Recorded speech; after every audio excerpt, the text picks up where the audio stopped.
ನಮಸ್ತೆ ವೀಕ್ಷಕರೇ, ಎಲ್ಲರೂ ಹೇಗಿದ್ದೀರಾ? ಎಲ್ಲರೂ ಚೆನ್ನಾಗಿದ್ದೀರಾ ಅಂತ ಅನ್ಕೊತೀನಿ.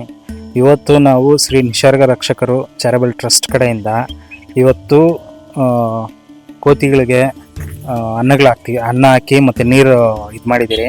ಮೊನ್ನೆ ಎಲ್ಲನೂ ನಮ್ಮ ಫ್ರೆಂಡ್ಸ್ ಅಂದರೆ ನಮ್ಮ ಜೊತೆ ಇರೋರು ಬಂದು ನೀರು ಹಾಕಿ ಇದೆಲ್ಲ ಇದು ಮಾಡ್ಬಿಟ್ಟು ಹೋಗಿದ್ದಾರೆ. ಬಟ್ ಇವಾಗ ಅದನ್ನೇ ನಾವು ಕಂಟಿನ್ಯೂ ಮಾಡಿ ಇವತ್ತು ಇಲ್ಲಿ ನೀರು ಹಾಕಿ ಇದು ಮಾಡಿದ್ದೀರಿ.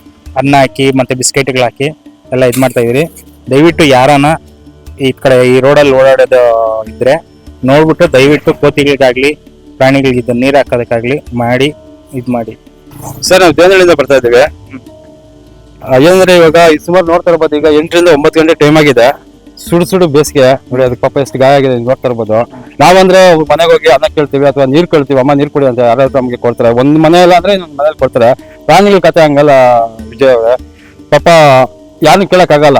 ಇಲ್ಲಿ ನೋಡಿ, ನೀವು ನೋಡ್ತಾ ಇರ್ಬೋದು, ಕಾಡಿದೆ. ಕಾಡಾಗ ಕುಡಿಯಕ್ ನೀರಿಲ್ಲ, ಮತ್ತೆ ಒಂದು ಹಣ್ಣಾಗ್ಲಿ ಹಬ್ಬ ಸಿಗಲ್ಲ. ಹಂಗಾಗಿ ಯಾರೋ ನಮ್ ಕೈಲ ಸಹಾಯ ನಾವು ಮಾಡ್ತಾ ಇದ್ದೀವಿ. ಯಾರಾದ್ರೂ ಈ ರೋಡಕ್ ಬಂದ್ರೆ ಈ ನೋಡ್ತಾ ಬುಲ್ ಎಲ್ಲಿ ಸುತ್ತ ಕಾಡೆ ಇದೆ. ನೀವು ನೋಡ್ತಾ ಪ್ರಕಾರ ಈ ಕಡೆ ಎಲ್ಲಿ ನೀರು ಕೂಡ ಸಿಗಲ್ಲ, ಒಂದು ಹಣ್ಣು ಹಂಪಲು ಸಿಗಲ್ಲ, ಬರೀ ಬೇಸಿಗೆ ಬರೋ ಇವಾಗ.